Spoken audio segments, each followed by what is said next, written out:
The Sun family was not from a distinguished background in recent generations, but Sun Jian did make a name for himself during his battles against the Yellow Turbans, the Liang province rebels, and a rebellion in southern Jing.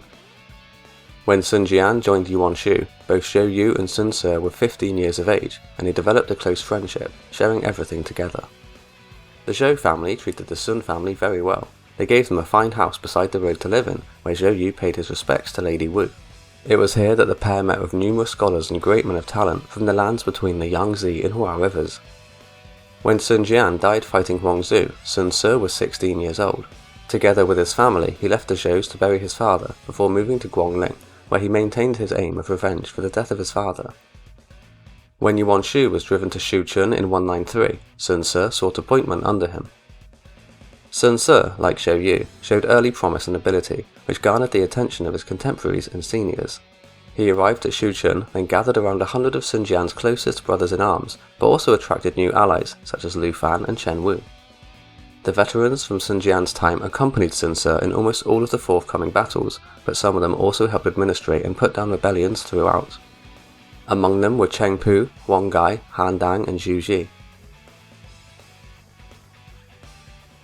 Yuan Shu refused to return all of Sun Jian's former troops, but was still impressed with the gathering of warriors that Sun Ce had assembled, so sent him to Danyang to meet with its administrator and Sun Ce's maternal uncle Wu Jing. Sun Ce stayed here for some months until he was ambushed and almost killed by Zhu Lang of the Hills people from the south of Danyang. He regrouped back north to Yuan Shu and arrived there in 194. Yuan Shu had initially promised to let Sun Ce be the administrator of Zhujiang, but he went back on his word and chose Chen Ji instead. Yuan Shu was planning to attack Shu province, but needed supplies from Lu Jiang's administrator Lu Kang, who was refusing to send aid. He saw Yuan Shu as a traitor and refused to have any contact with him. He fortified Lu Jiang's defences, prepared for war, and sent his grandnephew Lu Xun and his other family members back to their home in Wu Commandery. Sun Ce was sent to defeat Lu Kang, with the promise that Lu Jiang Commandery would be his if he was successful. Sun Ce already disliked Lu Kang as he had once refused to meet with him in person, so he ordered his troops to surround the city. A siege that lasted 2 years started this year, which continued throughout, but Lu Jiang Commandery would eventually fall to Sun Ce. During this time, some loyal soldiers snuck back into the city to help Lu Kang's defense, but he ultimately died from illness at age 71 during the siege. Meanwhile, Sun Ce was able to recruit notable people such as Ling Tao, Zhou Dai, and Jiang Qin. These three went on to fight for Sun Ce in numerous battles throughout these campaigns. Ling Tao is described as always charging ahead of the others on the battlefield. During Sun Ce's time away from Shuchun, the Grand Tutor Ma Midi had arrived under government orders to pay visits to the high-ranking regional officials. He was granted a fu, which symbolized imperial authority, with which he bestowed titles onto Yuan Shu.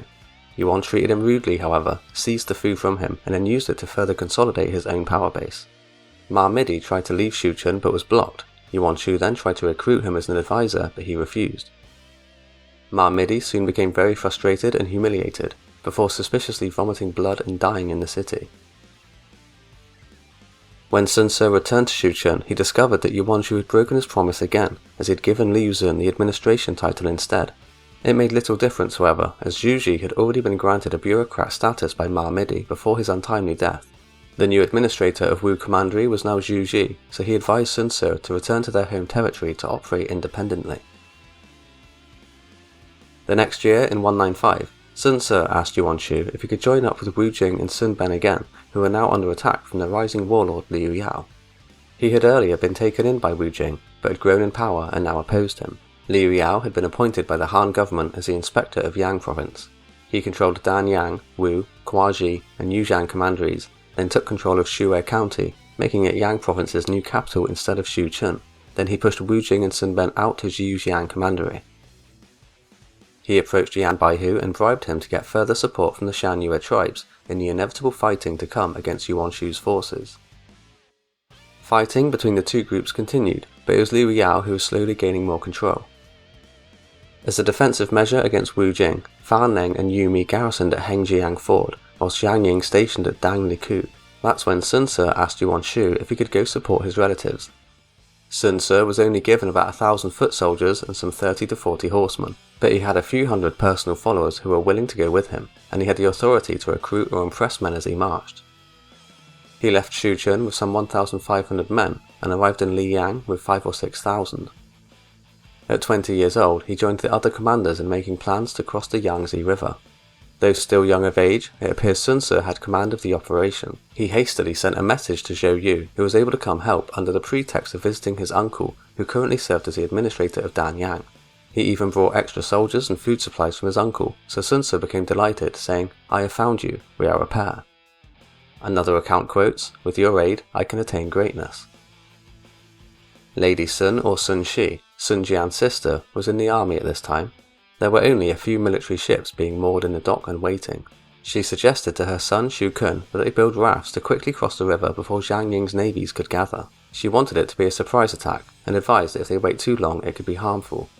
Shu Kun passed his mother's strategy on to Sun Ce, who accepted it and carried out the ploy, which contributed towards Zhang Ying's defeat. Sun Ce's army initially attacked a base at Niuzhu, where they obtained many weapons and provisions. By now, Xu Li, the Chancellor of Pengcheng, and Zi Rong, the Chancellor of Xiapi, had led troops southwards to support Liu Yao as their leader. Xu Li garrisoned in Moling, while Zi Rong fortified his own base just to the south. When Sun Ce arrived, he attacked the southern base first, where they killed more than 500 of Zi's men, who then led his men back inside Moling and remained there. Sun Ce pressed on to attack, but Fan Leng and Yumi had combined their forces to recapture Niuzhu. Ce retreated back to victoriously break the siege at Niuzhu, and in doing so, won the hearts of thousands of civilians who were now under his control. In the second attack against Zi Rong at Moling, Sun Ce was wounded by a stray arrow, so had to remain in the camp at Niuzhu. He spread false rumours that he had passed away to lure Zi Rong out, so Zi sent his subordinate Yu Zi to confirm if this was true. A few hundred men ambushed Yu Zi, who suffered a crushing defeat, then retreated. Ce then went to Zi Rong's location and ordered his men to shout, "So what do you think of Sun Ce now?" Upon seeing the little lord was still alive, Yu Zi was so terrified he quickly escaped one night. Zi Rong hastily ordered for deeper trenches and higher ramparts. He knew that he was in a strategically defensive position, which he could easily wait out. Sun Ce just ignored him and then marched away to defeat other forces at Heiling, Hushu and Jiangcheng, before gathering his now enlarged army to lay siege to Chue County, the administrative centre of Liu Yao's operation. Taisha Ce arrived from Donglai Commandery to lend his assistance to Liu Yao. Other advisors suggested to make good use of his talents in resisting Sun Ce, but Liu Yao was suspicious, so refused to give him any important responsibilities, but he was sent out on reconnaissance missions. One day he was scouting outside Shou when he encountered Sun Ce and 13 other riders at Shen village. Among them was Han Dang, Wang Gai, and the newly recruited Song Xian. A fight broke out when Taisha challenged the lead rider, who he knew was Sun Ce, to a duel. Sun Ce lost his helmet, but was able to grab one of his opponent's spears. Crowds from both sides soon arrived, so the pair both retreated to their bases, rather than engage in open battle. Not long after this, Sun Ce engaged and defeated Liu Yao at Shu, whereafter he rewarded his men and issued an order to the people. He gave amnesty to those who previously served Liu Yao and Zi Rong, plus they would not be questioned if they decided to surrender. Only one volunteer from each household was sufficient, but those who were unwilling would not be compelled. The grand total of troops that Sun Ce had rallied by now numbered more than 20,000 men and 1,000 war horses. Sun Ce spoke to Zhang Zhao and became delighted when he was able to welcome him to serve in the army as a colonel. Zhang was honoured like a teacher and consulted on various matters related to civil and military policy. Sun Ce spoke to Zhou Yu. "The forces I have are already sufficient to take Wu, Guangling, and pacify the Shan Yue therein. You return to guard Danyang." Sun Ce spoke to Lu Fan and ordered him to fetch his family from Guangling Commandery. Dao Xian despised Sun Ce, so had Lu Fan arrested on sight for torture and interrogation. He was eventually saved by his loyal retainers, then was able to complete his mission of escorting the Sun family safely back to Shu. When he returned, Sun Ce's trust towards Lu Fan grew so much that he was treated like a family member, and even allowed to dine in the presence of his mother. Lu Fan was able to convince Sun Ce to demote him, just so that he could more effectively drill the troops. Lu believed that with the current standard, the army could only achieve limited success. Despite receiving a lower title, Lu Fan's authority extended to all the units under the command of Sun Ce's subordinates. Daisha Ce either didn't stay around long enough to hear about the amnesty or refused to submit. Either way, he escaped to the hills, appointed himself as the administrator of Danyang, and then moved to Jing County. Here, he quickly gathered a large number of Shan Yue followers. Around this time, when Lu Meng was 14 or 15, he would secretly follow his brother-in-law into battle against the Shan tribes. He was scorned and scolded for this, and even once killed an official who insulted him, but Sun Ce was so impressed when he met Lu Meng that he appointed him as a close aide. He went on to succeed his brother after his death under Zhang Zhao's recommendation. Liu Yao contemplated retreating to Guangling commandery, but Zhu Shao advised against it, because it was abundant in resources, so it would soon come under attack from Sun Ce. Liu Yao followed the advice to head to Yuzhang commandery instead, which Zirong had already seized. He had devised a scheme to kill its new administrator Zhu Hao, which means he coincidentally died the same year that his father Zhu Jun did. Liu Yao led his army to attack Zirong but was initially pushed back. He recruited more men from the area than relieved the commandery, which resulted in Zirong fleeing to the hills, where he was eventually killed by the natives. Liu Yao then personally welcomed Hua Xin, who soon arrived on order by the Han government to replace Zhu Hao. Zhu Ji displayed ability and talent in all of his missions, including an instance of protecting the Sun family members. He became increasingly admired as time went on.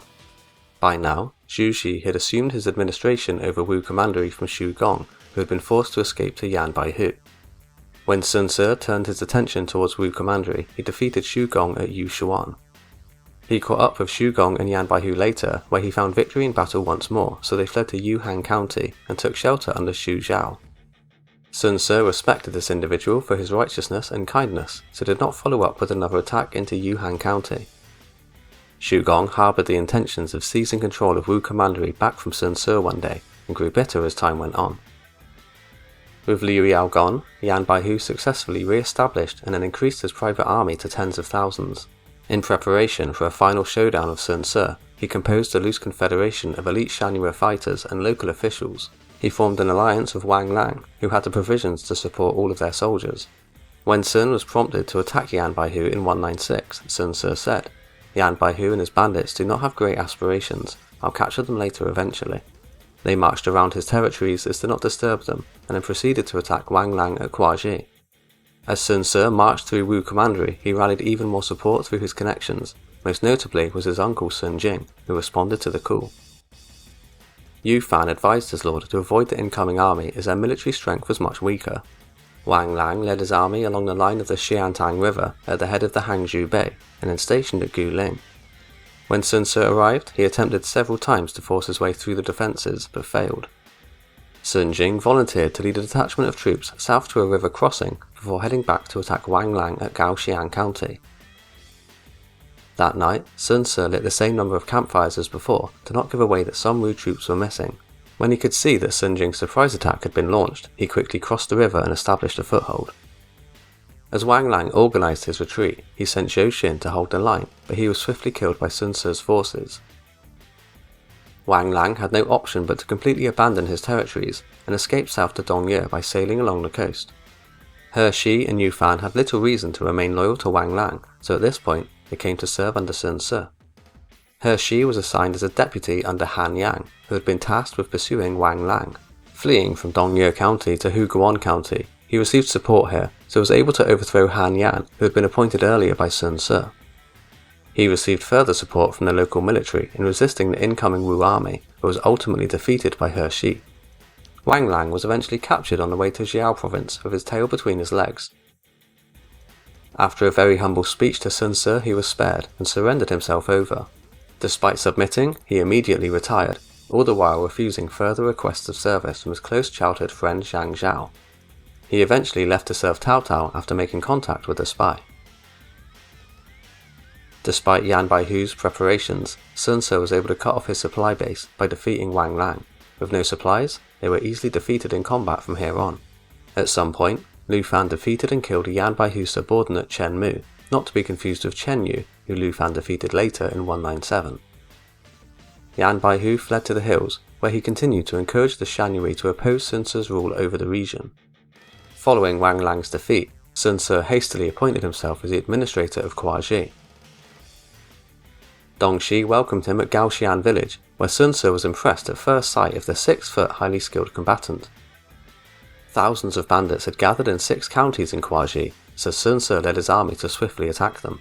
Dongxi accompanied him in the campaign and slew 2 bandit chiefs in the midst of battle, earning even more favour. By now, Sun Quan favoured Shou Dai, so he had him transferred to his unit. When Sun Ce was dealing with the Guangling bandits, the 13 or 14-year-old Sun Quan was left at Shuancheng County with but 1,000 men. Through negligence, Chuan did not set up any defensive posts, so when thousands of bandits suddenly attacked, he had no choice but to flee. His men started to panic when bandits slashed at the saddle of Sun Quan's horse as he became completely surrounded. As he tried to escape, it was only Shou Dai who became roused, rushing in to protect Sun Quan. The men snapped out of their dismay at the sight of Shou Dai's instinct, who then led them into the fight. When the bandits finally dispersed, Shou Dai had 12 deep wounds all over his body and he took a long time to recover. Sun Ce had established a strong foothold in the region, whilst Yuan Shu was making plans to become emperor. When Sun Ce's letters warning him about the potential harms of committing treason were ignored, Sun Ce broke ties with him and made plans to expand his territory independently. Yuan Shu soon found himself as a public enemy in 197 when Cao Cao issued edicts to Lu Bu and Sun Ce to lead their forces against the hopeless Zhong dynasty. Sun Ce's authority was now recognized by the Han government, which was under Cao Cao's control, and solidified further with marriages, with each side sending away a prospective wife.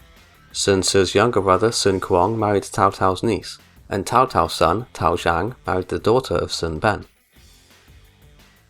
Chen Yu was soon sent by Cao Cao to administrate Wu Commandery, but he had a confidential mission to work with Yan Baihu against Sun Ce.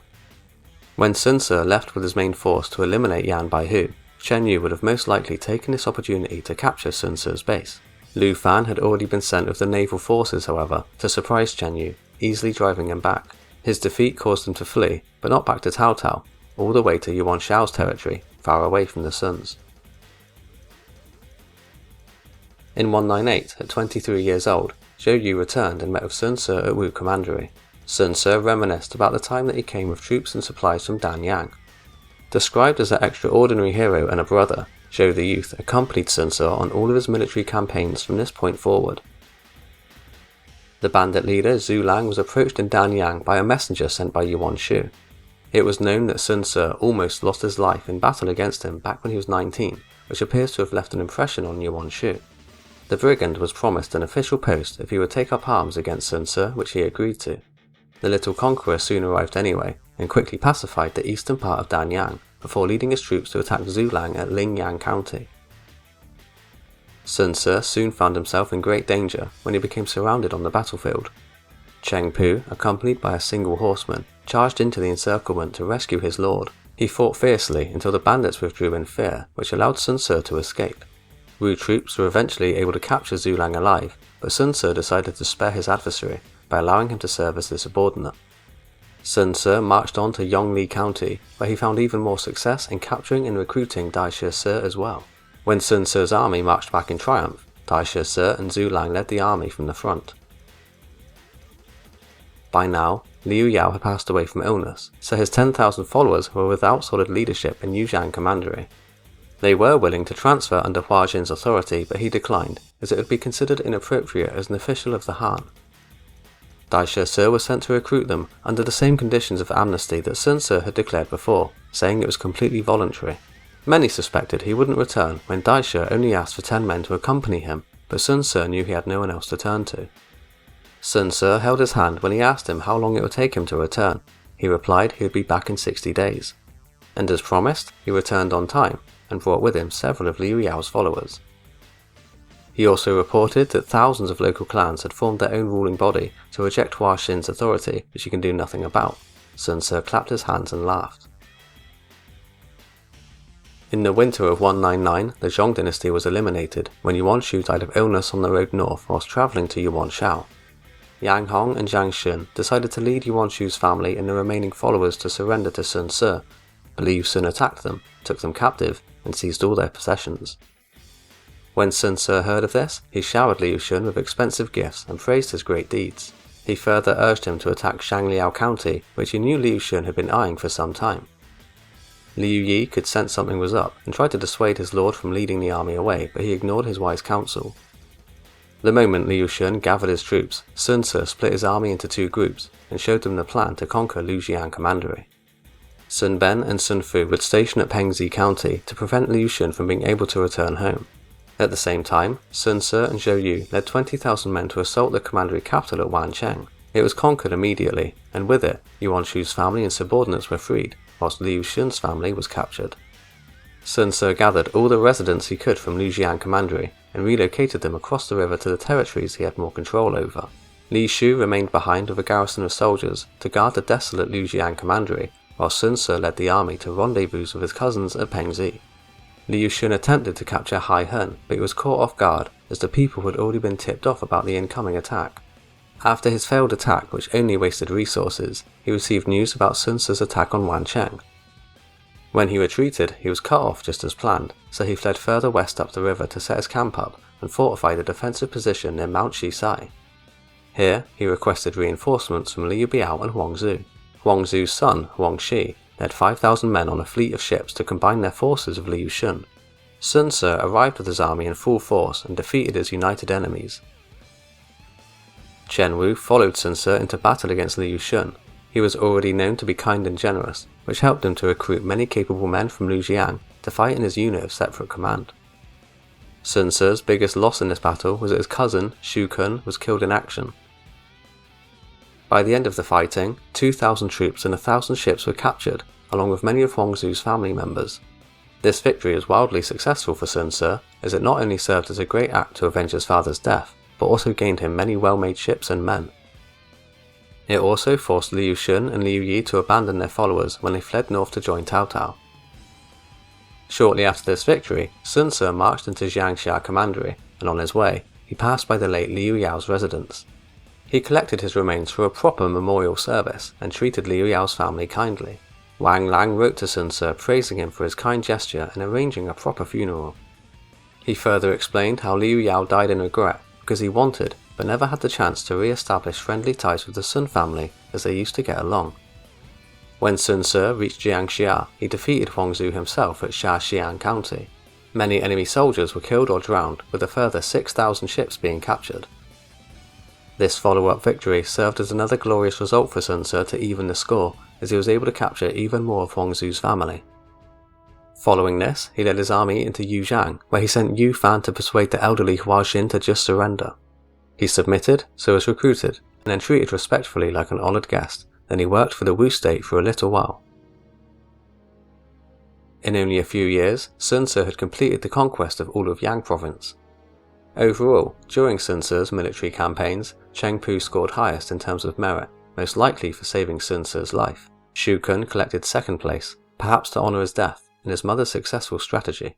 Lu Fan achieved third place, for his loyalty and reliability in maintaining the discipline of the whole army.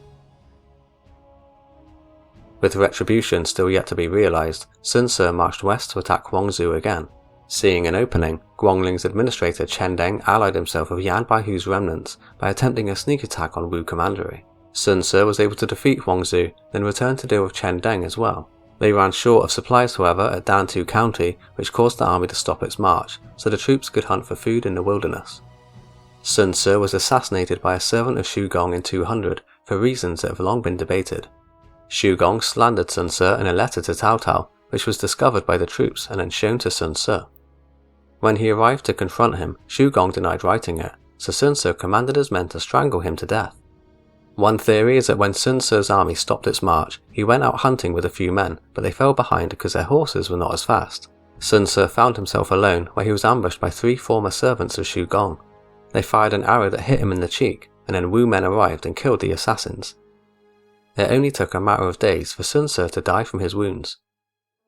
Sun Ce was the one who carved out the state of Wu with his scores of victories, but it would be up to his brother Sun Quan to expand on his family legacy, ultimately becoming the first emperor of Eastern Wu.